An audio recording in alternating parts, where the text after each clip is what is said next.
Eh bien, à travers l'Europe ces dernières années, pas dans tous, mais dans la plupart des pays européens, on a vu la montée des partis nationalistes eurosceptiques qui augmentent leur niveau de soutien et leur popularité. Et nulle part, cela n'est plus spectaculaire qu'au Portugal, où cela, le parti Chega, un parti qui n'a même pas été fondé avant 2019, a radicalement transformé le paysage politique au Portugal, au point que le pays vient tout juste de mettre en place une énorme interdiction.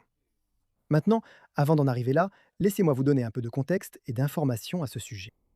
Lors des élections portugaises les plus récentes, vous avez en fait vu le parti Chega dépasser les socialistes pour devenir la principale force d'opposition au Parlement portugais. Fait intéressant, cela a été confirmé après la prise en compte des votes de l'étranger. C'est à ce moment-là que Chega a réellement pris l'avantage sur les socialistes. Donc il est clair que de nombreux électeurs portugais vivant à l'étranger et pouvant voter à ces élections soutiennent Chega. Lors de l'élection présidentielle, le chef de Chega, André Ventura, est arrivé parmi les deux finalistes. Il a accédé au second tour, il a participé au vote présidentiel final. Et il a été pratiquement écrasé par le président Antonio José Seguro, qui était soutenu par de nombreuses personnalités, tant de gauche que de droite, pour empêcher Chega de gagner. Mais Ventura a tout de même obtenu 33% des voix. Il a obtenu 1,7 million de voix, soit 400 000 de plus que lors du premier tour, après que le parti Chega, comme je l'ai dit, est devenu la principale force d'opposition. Maintenant, comme je l'ai dit, l'impact que cela a eu sur la politique portugaise a été profond.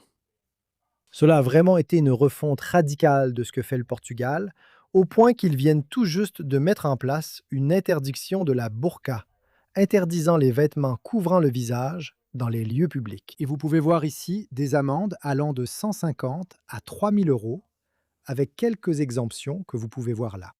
Mais en gros, l'élément clé à retenir ici, c'est que cette loi a en fait été initialement proposée par Chega. Et les choses ont tellement changé en ce qui concerne le paysage politique portugais que le président, Antonio José Seguro, a maintenant effectivement approuvé cela.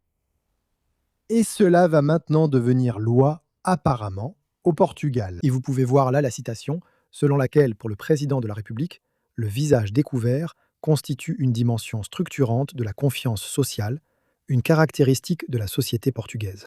Et il a dit là que la coexistence quotidienne repose sur la reconnaissance mutuelle et la possibilité d'établir une relation directe entre les personnes. En poursuivant dans cette déclaration, et en admettant que les femmes, et seulement les femmes, doivent cacher entièrement leur visage, cela implique une asymétrie incompatible avec les valeurs de parité et d'égale dignité entre les hommes et les femmes, des valeurs qui façonnent les démocraties européennes. Nous savons maintenant qu'il y a également un soutien massif pour une telle interdiction au Royaume-Uni. Pratiquement tous les sondages indiquent qu'une majorité au Royaume-Uni soutiendrait largement l'interdiction de la burqa.